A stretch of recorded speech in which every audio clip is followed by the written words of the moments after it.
What's going on, everybody? Welcome to the Jiu-Jitsu Therapist Podcast. My name is Eugene, and I'm your host. Today, I'm joined by none other than my wife, Misha Tsozik. She is a licensed massage therapist. Her background in physical activity and all that good jazz is she was a bikini division competitor at the Kentucky Muscle. She was a former high-level gymnast in her youth. She currently is someone that participates in aerial silks, which is kind of cool. She can talk to us about that. And also, she's got some pretty amazing knowledge on health, fitness, and diet. So I'm excited to have her on and just give us a little information on staying healthy and fit. And also being a mom, because she's a pretty much brand new mom. So, all right, guys. Hope y'all enjoy it.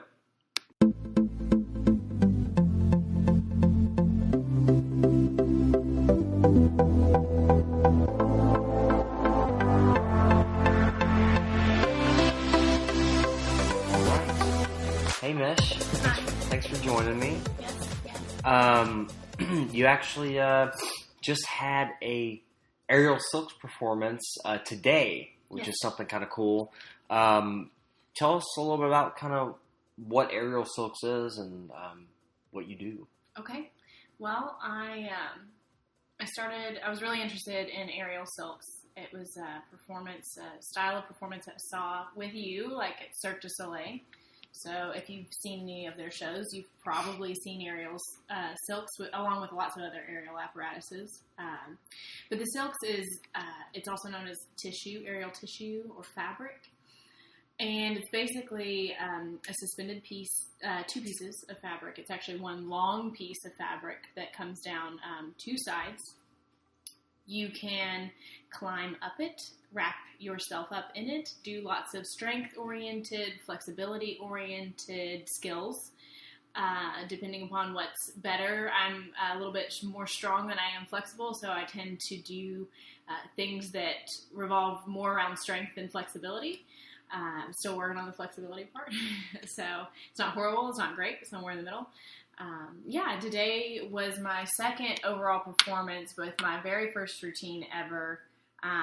This weekend was my first performing weekend. So I had a show yesterday, a show today. It was really fun, very nerve-wracking to be in front of a crowd of people, especially doing skills, nice and high up in the air.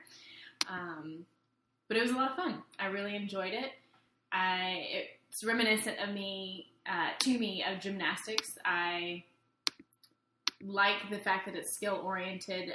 When you're training silks, you're working towards developing new skills. So, like, when I saw you do silks, I immediately equated it to jiu-jitsu because, first of all, there's a ton of grip strength involved, pulling yourself up, and then climbing stuff, like think about grabbing the gi. Then also sequences of, wrapping the silks around your legs or arms or whatever have you. And then what that does, in a sense, it kind of reminds you of certain skills, in jiu-jitsu or certain moves, where you're using the gi. So to me, it was like, wow, they feel like there's such a similarity in that. Yes, lots of but similarities. The other thing is, I don't know, it's kind of, when you're grappling with a rope or a silk, a giant bed sheet. The other one's another person. There's a lot of fabric going on there. Yeah. What did you feel? So you said you had a routine. How did you feel like your anxiety was? I know us jiu-jitsu guys, we definitely have anxiety. We have a game plan, anxiety going into the tournament, or even just going to an open mat or open rolling. How did you feel like you prepared for that?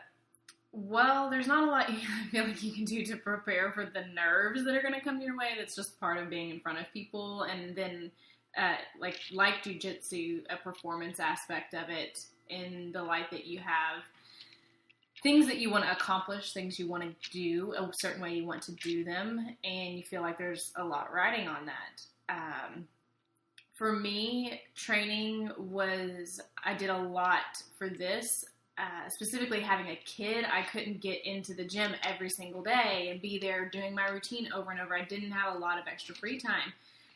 So I did a lot of mental and visual training for this, meaning I had my class time a couple times a week. I spent a couple extra minutes training my routine with each of those class times. It's funny though, you get really fatigued when you're in the air, so there wasn't a lot of extra time and energy for physical training, but every single day I would go over my routine several times in my head, visualize what I was doing, in the order I would do it, how I wanted to do it, and really see that. And I feel like I was able to put together quite an awesome first routine and perform it well, with the majority of my training being mentally.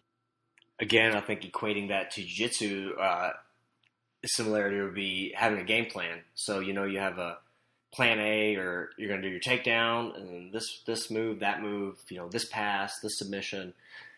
So I think it's that's the way I kind of compared it. What did you think as far as, you mentioned, you just had a kid, so we had a baby 9 months ago. We have a little boy. He's awesome, but which takes up a lot of time. But what about physically going into how you recovered? So just even from the pregnancy to how your body has changed as you started doing aerial silks.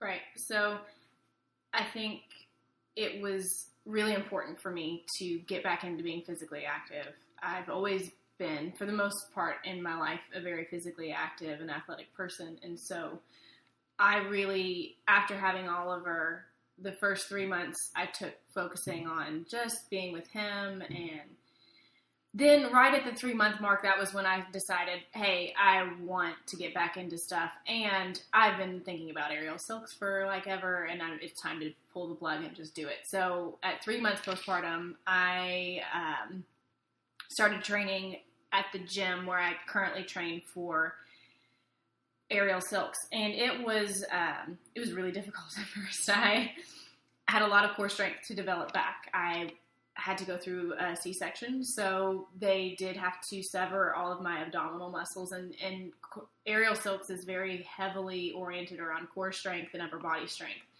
So getting back into it, I feel like I recovered very quickly. With my athletic background, my body knew what to do, and it knew how to develop the strength, so just had to do it. But it was a quick process, but difficult. Very, very difficult. So, to kind of answer your question, I had to just make my mind up to do it. It wasn't something that you necessarily feel like doing right out of the gate, but I knew I would feel better and more energetic, have more energy for my son in return being active again. So I chose to get back on the horse, so to speak. And it was a great decision. I've been training this specific form of aerial artwork for 7 months, and how do you feel like your body's changed or adapted? I've developed a lot of core and upper body strength. In the past, I've been a much stronger person in the lower half of my body, more naturally. My legs, I have power legs, and from gymnastics, I developed a lot of quad strength, and so I've always relied very heavily on that, and you really can't do that with this. And so I built a lot of upper body strength. Aerial silks is a lot of climbing, like you said. So a lot of back strength, a lot of pulling up, similar to rope climbs, and then you can climb a billion different ways as well. It develops all different types of shoulder and back strength. So you feel like maybe a lot of pulling motions. A lot of pulling motion. So it's been great because some of the things I've struggled with in the past, low back pain due to maybe not engaging my core a lot, that's kind of decreased since I've started training. That's important. So anything in particular as far as exercise goes that you feel like just doing the silks, or do you feel like developing what kind of musculature alleviates some of your low back pain?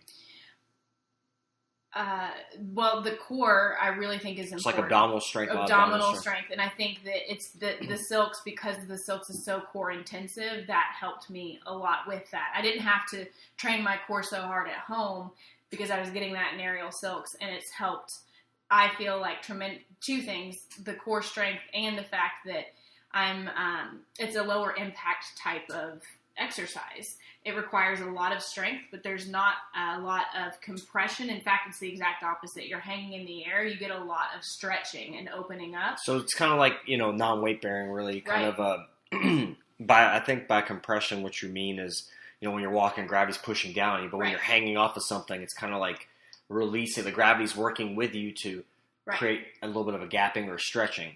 Which seems like it, would help. Yeah, it's been tremendous for my low back. Like I said, as a gymnast, with all of the tumbling and the compression growing up, especially through my developmental years, as an adult, I've had a lot of mild, but definitely nerve pain stemming from my lower lumbar spine and sacral region, just in that area from my posture as a gymnast combined with all of the compression. So this has been a fantastic segue for me, because it highlights a lot of the things that I missed about being a gymnast, working towards skills and being able to choreograph artwork pieces and express that, with it also being a much lower impact on my body as an adult, being able to work strength and flexibility without having a constant jolt going on your joints. It's definitely you're thinking maybe like longevity wise, something you could do down the road for a long time with not as much tension on your joints or absolutely. So another really good thing that's come from this, just briefly, is that I feel like most people don't do a lot of back strengthening exercises, and with a lot of the stuff that we do as adults, we end up in this very forward head posture, rounded, slouchy, and I hear people complain as a therapist all the time about how they're at their desk or they're in the car and they try and correct their posture, and it just seems impossible. And this has been really good for me in that regard, that with all of that back strengthening, my back muscles are nice and strong and able to kind of balance out all of the muscles on the front side that get plenty of use throughout the day. And so I feel like now I'm also struggling less to keep a good posture since I started training, which is awesome. So you kind of talked about being a therapist. You're a massage therapist, yes. Licensed massage therapist in Kentucky. You work on a variety of people. Mm-hmm. You have a unique style of massage that you do, that you've done, actually, that you've trained. And I believe from a physical therapy standpoint, this type of massage that you do on your body is very friendly, more friendly than pushing through, using your shoulders and I think you're using more of your body weight. And you kind of explain to us kind of what the type of massages you do is called shiatsu. Can you tell us kind of a little bit about what that entails? Yeah. You can also, it's also heard or called barefoot bar work, and sounds kinky. Yeah. So basically, the gist is it feels very similar to the client, but I'm using my feet instead of my hands. So almost all of the strokes, though, that you perform when you're doing shiatsu are one-footed strokes. So a lot of people, when they first hear this, they get really nervous about. You're gonna walk on my back. Exactly. You're gonna stand on me. It's like, kind of, but a lot of my weight is on one leg that's actually on the table, and then I'm using a free leg to do a lot of specific detailed work, along with just good feeling general gliding work, and I'm able to get a lot more pressure, and it's also comfortable. So even though it's more pressure and technically deeper, the surface of the foot and the surface area that you're getting is a lot less pokey and proddy than elbows and fingers. So the general consensus from my clients is that it's deeper, but still more, it's more comfortable to receive. I would say probably because it's a broader area. Right. It's and first of all, it's more efficient because you gotta think about it. Your foot is generally most of the time bigger than your hand, so you're getting a broader, deeper, larger stroke, covering more muscle tissue. Right. Hence, you're getting more treatment per a session, which I think is. I mean, it's a no-brainer to me. And I've had it done, and I've had you give me a massage when you've just done traditionally kind of deep tissue with your hands, and then you've done it with your feet, and it's kind of weird because you can't really tell the difference. Right. And I'm a little bit, I don't like, the really deep pinpoint pressure, like more the broad-based pressure, and I really, I don't know, I think it felt great. My body felt better. What do you feel like as far as massage? What's the benefit of massage? Why should an athlete, a jiu-jitsu player, a mixed martial artist, a CrossFitter, anybody that does a lot of physical work, why would you recommend massage for them? Several reasons. But if you, just off the top of my head, it's great for your circulatory system in general and for the muscles. So basically, starting from the top down, almost every functioning system in the body benefits from massage therapy. It moves the lymph. It helps and promotes better circulation, by assisting the return blood circulation to the heart. Stretches and pulls on those tight muscles, really gets in there and helps compress and kind of, by the use of friction, smooth out muscle tissue, which is great. The relaxation effect is really not to be ignored. Stress is such a big component of how the body can break down over time. Really increases with the amount of stress you are experiencing, and that your body doesn't really know how to tell a difference between mental or physical stress. Stress is stress. Well, I think it's cortisol. I mean, you release cortisol, and right.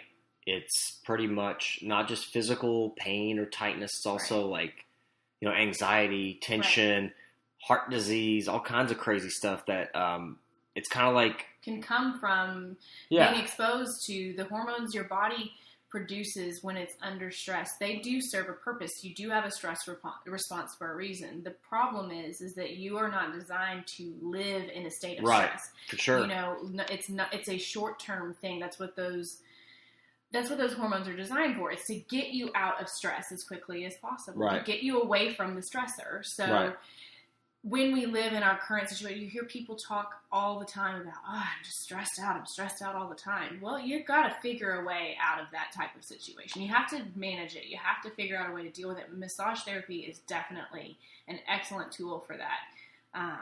So how does it, as far as, look at those jiu-jitsu guys, we're definitely rounded, we're crouched together trying to protect our neck, our limbs. When you see somebody, from the gym, which you have seen, some people from the gym that see you fairly regularly, they've always told me that pretty good responses to your treatment. What are some things that you work on somebody that's that forward head, rounded shoulders posture? You jiu-jitsu guys. Sure. You jiu-jitsu guys are something special when it comes to that. Well, what do you see? I mean, what do you see? You see a lot of this, elevated shoulders, so neck protection, elevated shoulders, traps come up, rounded forward, protection. Everything's closed in and, balled up. And so it's interesting because you see a lot of really tight things, and then some things surprise you with how flexible they tend to be in most jiu-jitsu players. I find that, your hips are weirdly flexible. In certain directions. Directions. It depends on what kind of game you play. But then your hamstrings are horrible because you're holding people down with your legs constantly and pulling them to you. And so looking at the hamstring tension there, it's like, God, this is so tight. Same thing with the shoulders. I see a lot of shoulder stuff with you guys, and I think it's all of that forward rounded. The pecs get so tight and pull those shoulders forward. And as a result, you see all of this, just the subscap, which is a muscle. Basically, if you're looking at the body from the front perspective and you look through the rib cage, it's underneath that scapula. Kind of at the shoulder blade. Yeah, at the shoulder blade. It's just in between the shoulder blade and the ribs. And it is. Go ahead. It's all about internal rotation. Exactly. So with those arms, when you're pulling and you're rounding in, it's assisting with that, and it gets really strong and really tight, and then you start to see these shoulder injuries pop up. And so I spend a lot of time with jiu-jitsu players doing chest opening and really working the pecs and trying to pull muscle tissue starting at the sternum out and get all of that opened up, really work through the trigger points that you can find in pec major and pec minor, and then of course out into the rotator cuff, lats, subscap. Well, all that, you gotta think, all we do is try to, if you're putting a choke on somebody, you're closing down the space kind of around you, so everything's closing. Your pecs are working, your biceps, and biceps attaches in a similar area where the pec minor does. Right. So from a physical therapy standpoint, I mean, I can definitely see there's a lot of advantage to to massage. Right. Besides just the stretching and strengthening that I usually focus on, but also do some massage. But I don't have the time, when I see a patient to spend an hour to 90 minutes just working their soft tissue, which if I did have time, I think would be a significant benefit. But I just, it's too much shit I got to get done in a small amount of time. And it's like you're trying to create freaking... The structure of your schedule is not designed for No, that. It's not. It's more like, I think in physical therapy, it's about educating people and teaching them, getting them to the right place. And then I think a big thing with physical therapy is comprehension and believing in what we do. Right. I think a lot of people are just like, yeah, this is a bunch of shit. Or not necessarily that, but sometimes they don't feel like therapy is benefiting them. And I think from an education standpoint, if you can explain to them and teach them the mechanics behind what's going on and what you're trying to do. Absolutely. And once they mentally buy into it, I think it's such a, it's a huge mental component. Like you talked about, being stressed can affect you physically, mentally. And I think, when somebody believes that they can get better, improve, I think that's already a huge feather in their cap. I think it's usually, a means to success. Right. So, well, a big part of what you're talking about that I found in my practice that helps people tremendously, and it actually gets developed more and more the more massage people get, is body awareness. Okay. And a big part of believing you can get better is seeing results. Well, if you lack body awareness, a lot of times your perspective is very black or white. Things are either broken or they're fixed. Okay. There is not this gradient spectrum of I feel better, I feel small progress, and being able to pick that out. With increased body awareness, not only do you learn to recognize when things are going badly quicker, but you also can feel getting better faster. Right. The more detail oriented your attention can be when it comes to yourself and your body, the better that is. And also learning how to see things in a very, I think Western medicine, one of the downfalls is very black and white. You have an infection or you don't. You can get better. It's either fixed, we're going to fix it with surgery, or it's broken. It's not this gradient and spectrum of learning how to exist in certain stages of discomfort and then pick out when you're actually getting better. Right. So a really awesome thing I think about what you do with your education of your patients, and similar to what I do, I do much less education. It's not a part of my job description. Right. But your education helps develop body awareness. I think that when I'm, one of the greatest things about massage is you might not notice that something's bothering you, and then I touch it, and then you're like, oh, it calls your attention to each individual area of your body. So as I'm working through your toes, your ankles, these things you might not even be paying attention to on a daily basis, and then I touch it, and you're like, oh man, that felt weird. That was different. Right. And it starts creating this awareness, and as time goes on, it's really interesting. I see this phenomenon of my clients who they will come in and they're like, man, I feel like when I first started seeing you, I never noticed these things. I felt either bad or good. And now I feel like I notice these little tweaks here and there. Yeah, that's body awareness. You're paying attention to... the other thing I tell people, and this is part of the mental side of it too, it's some people, yes, they had an injury and something hurts, but a lot of times it's a chronic thing. People just put it on the back burner and deal with it. They sit at a desk all day, and so over time, their neck gets tight or shoulders get tight. And I was like, look, you did not develop this pain overnight.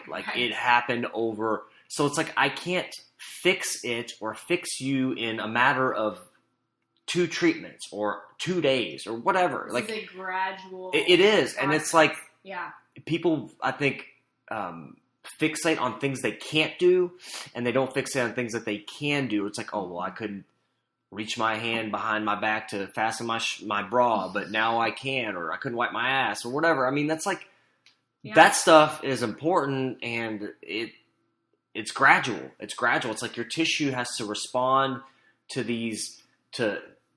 massage or stretching or exercise, and it takes a while for your body to respond to that and to really adapt. It's not like an immediate change. No, it's not.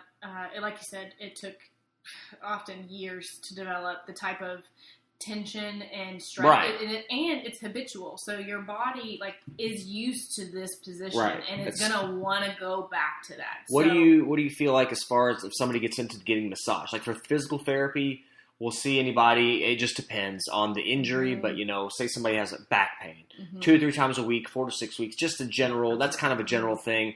What do you feel like massage as far as to get? Say somebody comes in, they're having low back pain. Right. How often would you think to see them, and how frequently? Again, it just depends. It's different, Every single person's body is different. Some people Sure. can come in and they're like, man, that was great. I feel like $1 million, and for 4 weeks my back didn't bother me, and now it's starting to act up again. Yeah. So then that right there tells me okay, at the 4-week mark, they're starting to feel a little bit of tension. Maybe we'll start off with once every 3 weeks. Right. Try and beat that tension. Say, get right to that point where you're starting beat to that tension up. Beat that tension. And then some people will leave and they'll feel good for 2 hours, and then they start feeling it right. again. And that's actually much more common than somebody coming in and saying, I felt great for a month after my first session. I think you have to, the education component is, look, you're doing this. Mm-hmm. So be aware if you're sitting at your desk slouching, try to be aware, or I'll tell people, set a timer for 45 minutes to an hour, because sometimes people will work at their desk for hours upon hours, and they won't realize that 3 hours have gone by, they've been sitting in one position on their ass, and that's like, you got to move, you got to get up every so often. I mean, too much of one thing is not always a good thing. Too much physical activity is not good. Too much sedentary or sitting is not good. Absolutely. You have to have a nice mix, a nice blend of that, and yeah, there is, I'm in the process of reading this book right now, so I don't want to delve too much into it because I can't really speak to it with a lot of knowledge, but there is a principle in this Primal Blueprint book by Mark Sisson that I'm reading that I really like, and it is this one tenet of his kind of philosophy is move frequently at a slow pace, which I like that. So that's weird to me. No, he's just talking about just moving. Okay. You should just literally be moving, but it doesn't have to be, you don't have to be physically exerting yourself all day long, every day. Okay. That's not healthy. But also, exactly what you just said, sitting still all day long is not healthy. Right. So being able to just get up and move your body frequently, but not necessarily at a high level, exertion has its place, but not 24/7. Sometimes, I have a couple clients right now that are just their activity level is through the roof, and they're having some injury issues, of course. Well, yeah, they're overworking themselves. They're like, wow, I get up and I go for a 4-mile run, and then I go to a weight training session, and then I have lunch, and then I go to a personal training session, and then I go to yoga class, and I'm like, okay, that is insane. That reminds me of you. Yeah, training for a fitness show. So you did train for a fitness show, which was incredibly hard, crazy, and that's like a whole bag of worms because there's a diet component. Yeah, oh yeah. That's the physical component. Obviously, we're working out, lifting weights, whatever, to build a certain physique. And also, one thing that I saw as a bystander is like an insane mental component, because not just the will to stick to a diet, but the freaking mental havoc you play on yourself. You're going in front of all these people and hardly anything, and everybody's staring and judging every ripple and every striation on your body, and there's 100, 200, 300 people that look pretty much just like you, and it's insane, because it's you're the 0.1 of the 0.1%, people don't, and you guys don't even look like that because you pretty much diet and then you look dehydrate. Like that for one day. Yeah, you look like that for 6 hours, and you eat some food and you blow back up. It's crazy. So, all right. Let's talk about the exercise. So you did a fitness competition. Right. It was the Kentucky Muscle.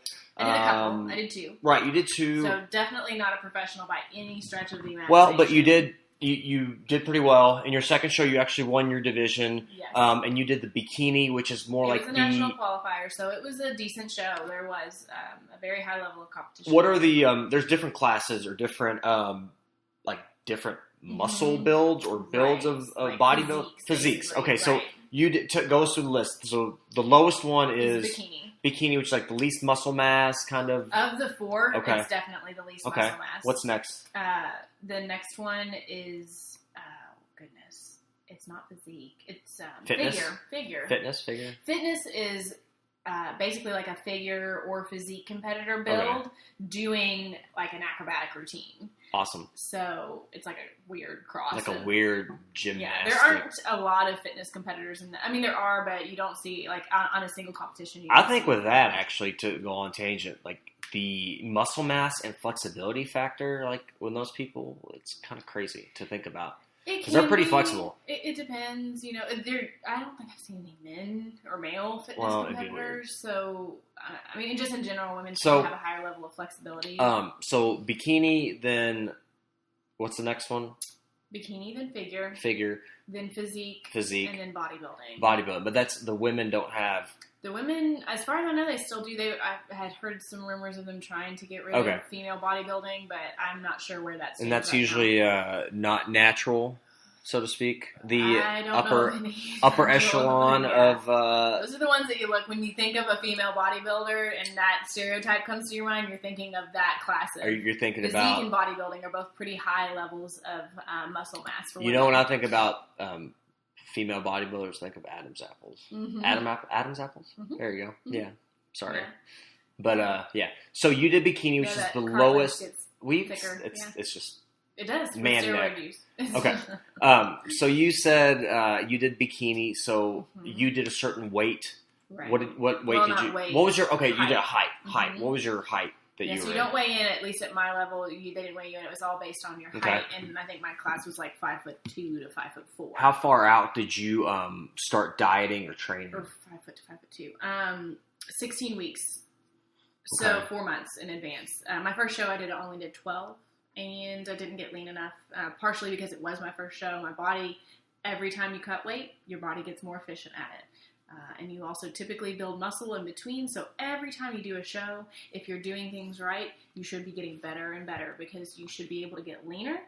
At the same time, your body, because your body knows what it's doing, and you're also more muscular for the most part, as long as you're taking the right amount of time. So you built a better base, pretty much. Exactly. So every time you pull that fat away, there's more definition there.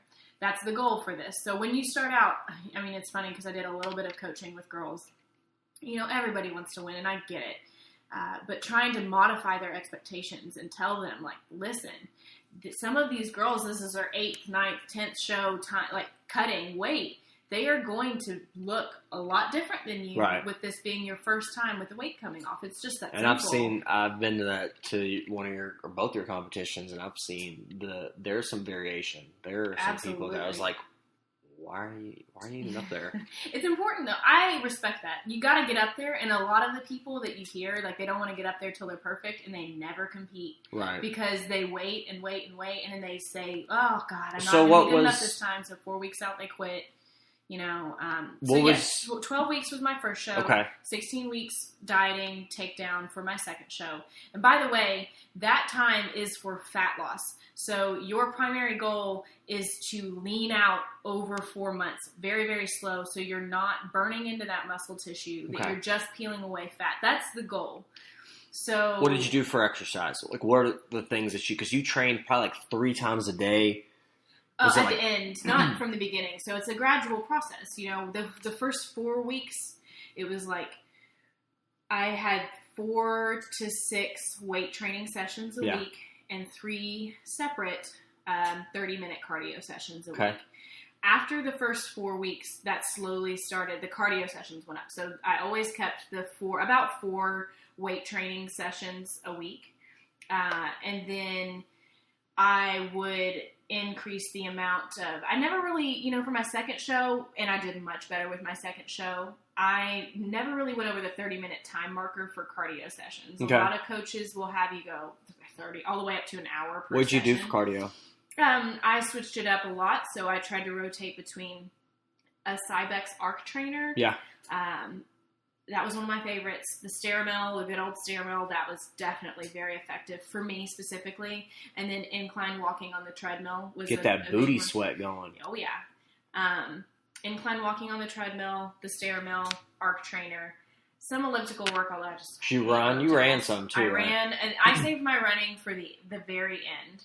So just to throw that kind of wrench in the game. What intensity did you, were you trying to keep a certain heart rate or intensity? I mean, the intensity for the running was a pretty good intensity. I started off with 3 milers. I built it up to, 1 7-miler a week at the end. So I probably ended up, for the last 5 weeks was where the intensity kind of kicked it up. So at the last 5-week mark, starting at the top of the 16 weeks, I was at a pretty high level calorie-wise, so I could slowly shave down. 16 weeks to 5 weeks, I just kind of slowly cut those calories down. Once I made it to the lowest point of my calories at 5 weeks out, I started carb cycling, which was really effective for me specifically. Describe that. Carb cycling, so I basically did a 3-day carb cycle where I did high carbs one day, medium carbs the next day, and low carbs the third day. Okay, just carbohydrate intake. The amount. Right, so my first day would be and these are, by the way, not high amounts for outside of competition. But mind you, I had already been cutting my calories down, so I was at a low calorie. So my first day, I was probably at 110, 120 grams of carbs. For me, I'm 5'2". 3, I'm 5'3". I was measuring it at 5'2" for whatever reason when I was competing. Cheater. They measured me 5'2", and competing, my competition weight's 116. I walk around at 130, so I'm kind of thick. Okay. But so that carb cycle, just briefly, is, for me it was 120 the first day, probably 80 the second day, and then 40 to 60. How many times a day did you eat? 5 times a day. What did, give me a typical meal? Okay. At the high end, when I first started, my diet was 3/4 cups of oats measured dry. Right. A half a cup of blueberries or a half of a grapefruit. 6 egg whites and 1 whole egg. That sounds awesome. Yeah, so that was my breakfast. Yeah. My second meal was 7 ounces of sweet potato.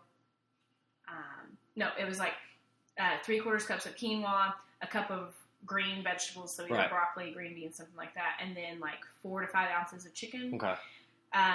Second and fourth meals were that. Third meal was 5 ounces of ground beef, lean ground beef, 92% lean meat, 8% fat, and then 7 ounces of sweet potato, some almonds in there, and then my last meal of the day was sauteed veggies with egg whites, 7 egg whites. So lot of food, a lot of protein. For me. Is that a way you would, so you ate like that for 16 weeks. And that was pretty tough. It was a variation of that. The amounts changed, but basically those foods. So you're basically looking at that's the toughest part of it, is the certain kind of carbs, proteins, fats, really. That doesn't matter what it is, it's certain types. Yeah. You only want certain types of fats. Okay. You do want, I supplemented fish oil because the types of fats you're getting very much matter. They do 100%. On the backside, by the way, dieting for these things, this is not about health and longevity. This is about looking it's a certain insane. way. So people were almost passing out at the show and stuff. Those people didn't cut weight properly though. So they didn't. They over dehydrated themselves. If you do it safely, you can. I did it. Of course, I'm at the lower end of the mass too. So once you get really past bikini, that's where other things come in. But you can do bikini naturally. I did it naturally. What about water intake? How much water did you start with?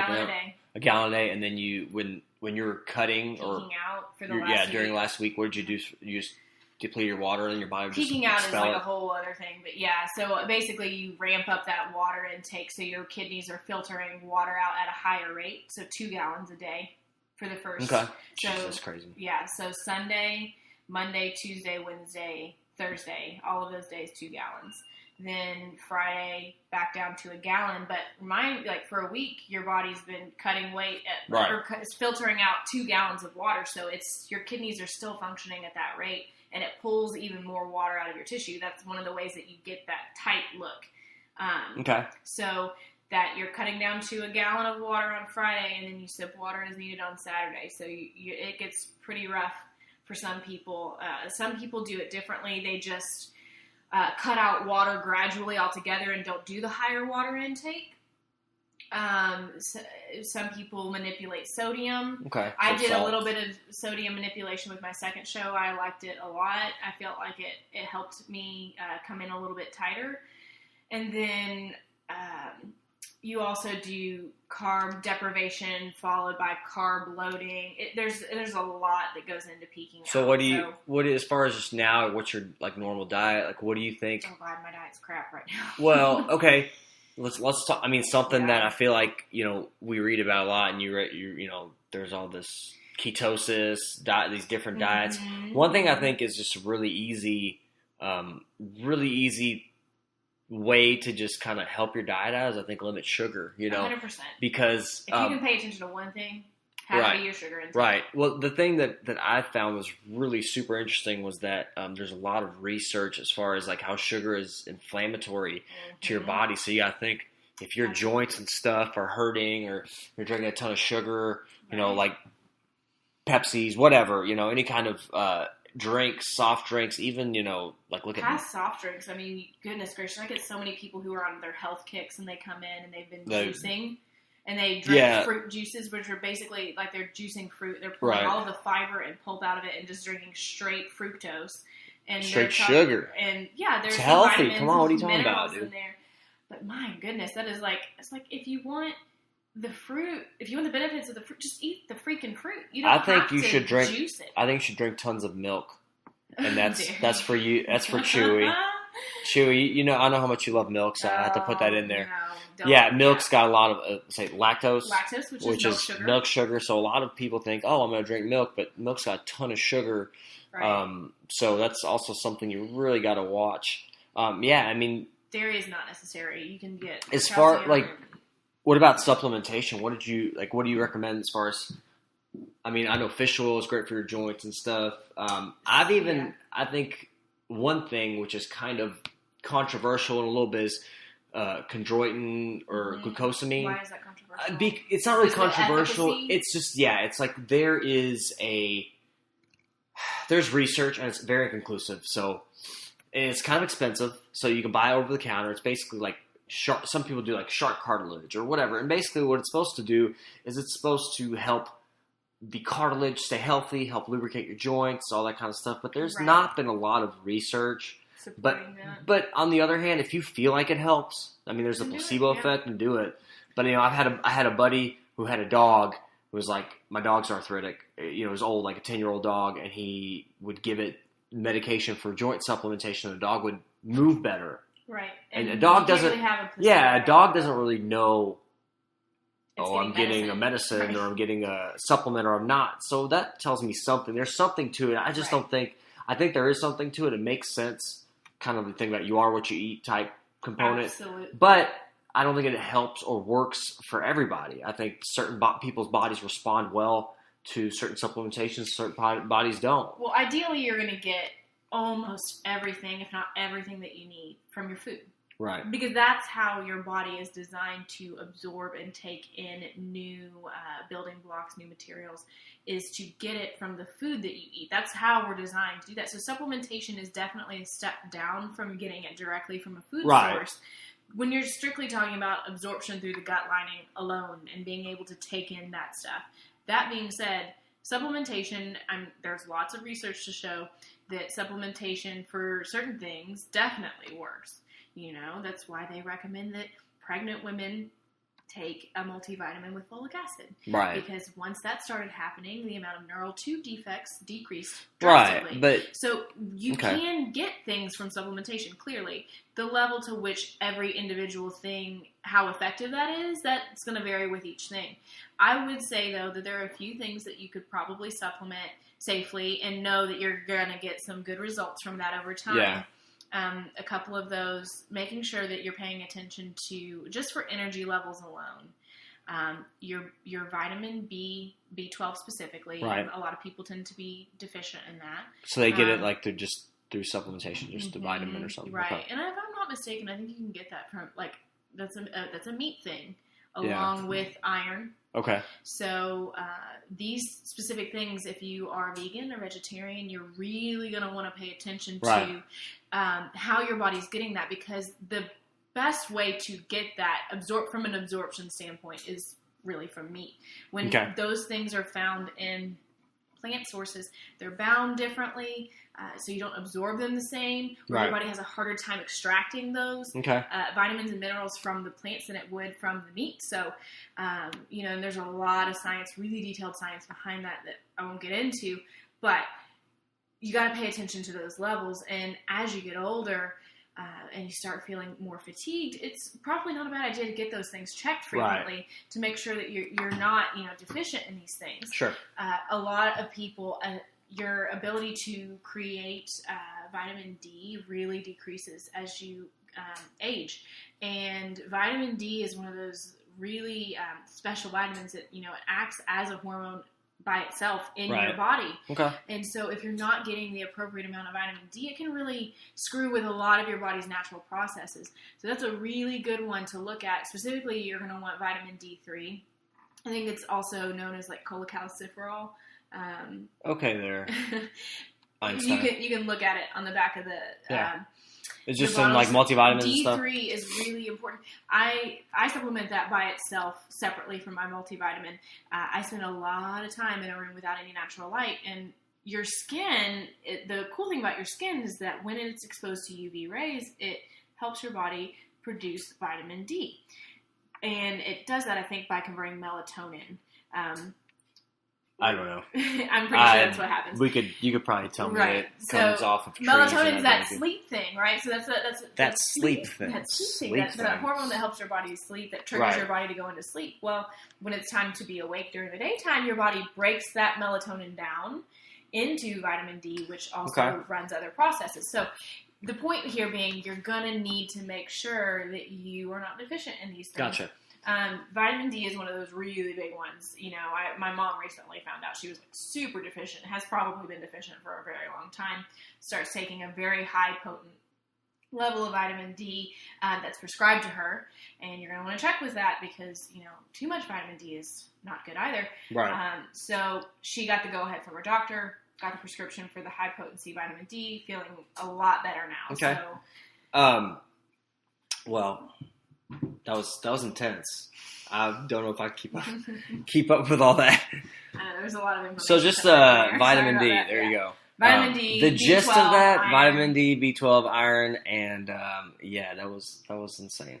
Okay, this is actually I have been doing jiu-jitsu for a while, and I surprised you one day with a jiu-jitsu gi. Yes, you did. And I've always wanted to kind of get your take on this because I think this is just interesting. Mm-hmm. So you've seen me, at a bunch of competitions and compete, and you saw what goes into it. So we have some mats in the basement. Right. I got you a gi. Yeah. We decided to go just see what just have some fun. Right. What do you think? Like, how was it for you to get on the mats? Like, I know it was just me and you, and It's intimidating. Why? Well, one, I'm competitive. Okay. So I naturally, even logic, all logic set aside. Of course, I know I've not done this before. I'm not going to be good at it. But the competitive part of me hates losing. So right, but it was also intimidating just because, you're my husband. I want to impress you. I always want to impress you. Because I'm awesome. Because you're awesome. You are awesome. Okay. All right. Let's not make it weird. What did you like? I mean, what did it feel like to be Because it's not natural for a lot of people to be like that kind of physically handled by somebody else. Right. Well, it's a martial art, right? So sure. it doesn't feel good, which I know is ridiculous. Of course, it doesn't feel good. You're technically fighting with somebody. Not in all martial arts. Some of them you're kind of just breaking boards. That's pretty awesome. But that's not comfortable either. Come on. It's.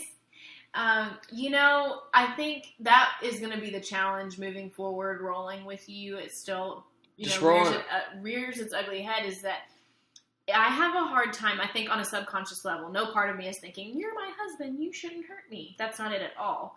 I just think that on this very subconscious level, my mind is like, this is your husband. He should not be causing you pain. Okay, stop. You're going to think I beat you up.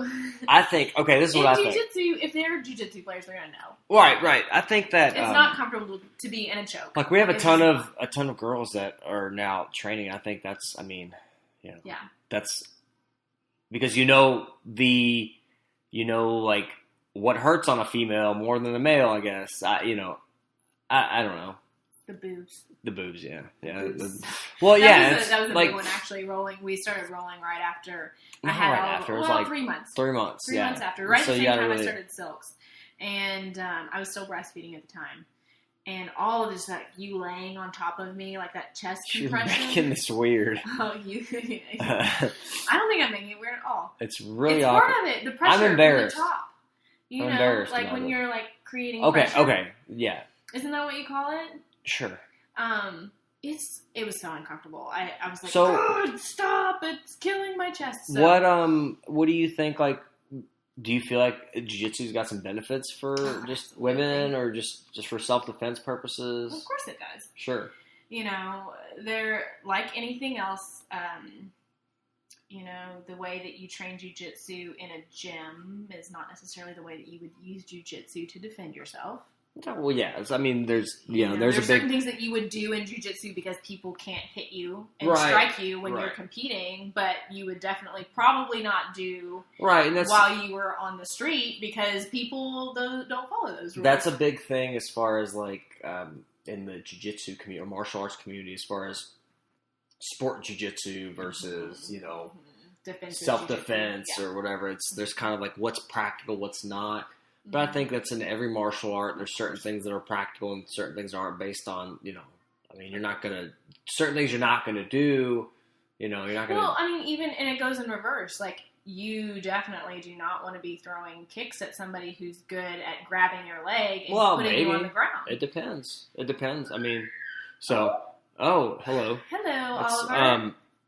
So you thought it was a pretty good experience. What do you think, was one of the challenging? So just getting the pressure, the beating, kind of being handled, I guess, being kind of overpowered, I guess. Yeah. And that's the whole purpose of Jiu-Jitsu is not to use power. But again, when somebody knows Jiu-Jitsu, that's where power, I guess, and athleticism comes into play. Oh, yeah. It's so fatiguing. Such a great workout, especially when you're new because you don't know where to conserve energy and where not to conserve energy. So you're like just trying to power through and protect yourself. Right. So yeah, oh my goodness, what a great workout. I watch guys, and because I know you and I've been watching the sport with you and been a part of your journey as a bystander and also then dabbled a little bit myself. It's like when I watch fights and stuff and I see MMA fights and I see these Jiu-Jitsu players and they're on the ground or they're holding people down and they spend so much time in these positions. It's like, that is exhausting. Yeah, it's pretty awesome. So much out of you. It's very fatiguing. Such a great, I love it. And I'll tell you what, I recommend it a lot to people, because it also, there's this like camaraderie that develops between the people who train together. It's an unspoken thing. Yeah, like you just see this bond. It's so much deeper, and there's so much more respect there between you guys, and I love that, and I love that you have that. I think the backside has helped our marriage so much because it's given you an outlet. It's given you a place to go and exert yourself, develop healthy bonds with other guys who are also upstanding husbands and fathers, And also be a great role model to the kids that you train with. And so there's so many positive benefits. Jiu-Jitsu, saving marriages every day. Jiu-Jitsu. I tell my clients all the time when they ask about our activity level and what you do and what I do, and then we get into the fact that you train, and I'm like, oh my God, he has to train. Like, that's not an option. Now. Like, he has to go. I need him to go. Everyone in our household is happier when Eugene is training Jiu-Jitsu the way he needs to train. Right. No, you know, I appreciate that. I'm happier. I feel like my brain is, I feel more sharp. So, Mish, I was just thinking that I was probably I've been able to stay a little more healthy. Yeah. Less injuries. I've been training a little more consistently for sure. Just my body's been feeling better, I guess, overall. Just, I think I'm training at a good rate, like 3 days a week. Right. What do you feel like as far as, how massage can kind of play into that as far as keeping, somebody healthy or keeping the tissue healthy? Right. It goes back to the things that we talked about with the benefits, of course. So helping the circulatory system kind of do its job, helping the body flush out toxins, promote the flow of the lymph through the lymphatic system. Yeah. And then it also gets into helping, the body, the muscle tissues relax, getting rid of any kind of adhesive spots in the tissues that are kind of stuck together. Adhesions, those spots where muscle fibers kind of stick together and then they might not glide the way that they need to function at their optimal ability. So massage can really help break that type of stuff up, keep those muscles functioning the way that they should be functioning in that regard. Freeing up not just muscular tissue. I think another thing that it does, that massage addresses, is the myofascial layer. Yeah. So there's, specific types of massage you can get called myofascial release. It's a type of technique that I apply in my sessions, specifically when people are really tight and bound up, but maybe the muscles themselves feel okay, but they just feel tight in general. They have limited range of motion. The fascia is kind of like a tissue that lines your whole body, and so usually the way to stretch it is you do like these prolonged holds, which kind of neurologically kind of releases the tissue. Right. That's the theory behind it. Yeah. So you have like different layers, I guess, and doing like that myofascial release, myofascial hold is really right. So your fascia just kind of helps shape the body into doing what you ask of it more efficiently. So it's a great thing if what you're doing habitually are good habits, but it works the exact same way even with poor habits. It's one reason why you see this kind of poor posture over a long amount of time becomes almost this permanent state. Fascia really every day that you're in, every time you repeat something, you have this habitual pattern, that fascia is going to promote that pattern more and more. Yeah, I would say probably like structure and function. Like whatever you do, your body's gonna adapt to that. Right. And so if you're in jiu-jitsu in a certain posture, or if you sit at a desk job every day, or whatever you do, I think your body's gonna adapt to that. And I think getting regular massage is just another tool in the toolbox to keep people healthy and keep you training longer, which is really the whole goal of, this podcast just in general is just to kind of give people tools or give them information on how they can increase longevity. Right. Because I think jiu-jitsu is one of those things, like I was actually today talking about playing soccer, and I was like, I probably couldn't, I don't know if I would want to go back to playing soccer because it's so, the abrupt change of direction, I don't know if my joints and my tissue, like my ACL and all that stuff, can even because I think if I haven't played in about 3 years, but if I could, or 3 or 4 years, but if I continued to play regularly, I think my tissue would have adapted to it.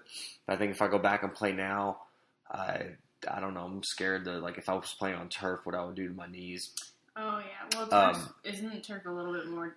Well, it's soft. It's not like it's hard, but it's like you can stop on a dime. So basically, an ACL tear can occur when you change directions quickly, right, or that agility is like your foot stops, your tibia keeps moving. Technically, yeah. The tendon's job is to stop it. The ACL is anterior cruciate ligament, and stops your tibia from translating forward, right. On the femur. Right. So that's kind of it's a lot more stress. Yeah, so I think even like silks, we talked about things you can do well into you're still young, you're in your 20s. I'm in my early, almost mid-30s, and I feel like jiu-jitsu is one of those things that if I find that, like, I've found a really good balance, I could probably continue to train, for a long time, because in certain areas it's hard on your joints, but in certain areas it's not. Like, it's not a lot of, it just depends. And there's different ways to train, too. You can start from the knees or start from, Everything has its pros and cons. Right, for sure. Jiu-jitsu, like you said, you get these repetitive postures. There's also there can be a lot of compression on the spine. Sure, yeah, and getting your neck cranked and stuff like that, and get your joints, your shoulders. Just twisted on tweaked. And absolutely. And so, yes, in certain regards, it is very hard on the body. It doesn't mean that you can't practice it, but it does. Practicing it smartly. Right. Well, you got to do your maintenance. You got on the body. Kind of like make sure Eating well. Diet's crucial. Yeah, it's all important for sure. There's not one particular thing that's going to save you, make you, or break you. There are all of these little tools that you develop that help keep you healthy, help keep you in a place where you can continue to do the things that you love to do. Right. Well, any advantage I feel like you can give yourself, anything you can, absolutely promote to keep your body as healthy as possible and get you doing, because that's kind of part of the quality of life component, as I think that the longer, you can do something that you love doing, the higher quality of life. Yeah. And I think that's just, that's like gymnastics, you do gymnastics, but that's not something you can do forever because your body just can't withstand those types of compressive forces. But I think like silks is something you could do because there's people, men and women, more females than males, but a lot of people even then it looks like in their 40s. Oh, and, two of my instructors are in their mid to late 40s. And, had kids, and I've actually seen pregnant women actually on the silks doing stuff, so it's pretty interesting. Mish, do you have anything else you want to add? We're probably going to wrap it up. Is there anything, any information, anything you want to let us know? If you want massage, you can find me at Meridian Acupuncture Nerves. My massage business is Massage at Meridian. And you can find us at massageatmeridian.com. How do you spell Meridian? MERIDIAN. So that is massageatmeridian.com. All spelled out. Awesome. Yes. And if you have any questions for me, you can check me out on Facebook. I have a page called the Jiu-Jitsu Therapist, and also I have a website, jiu-jitsutherapist.com, all spelled out. Appreciate you guys' time, and please give us any feedback that you have. Thanks.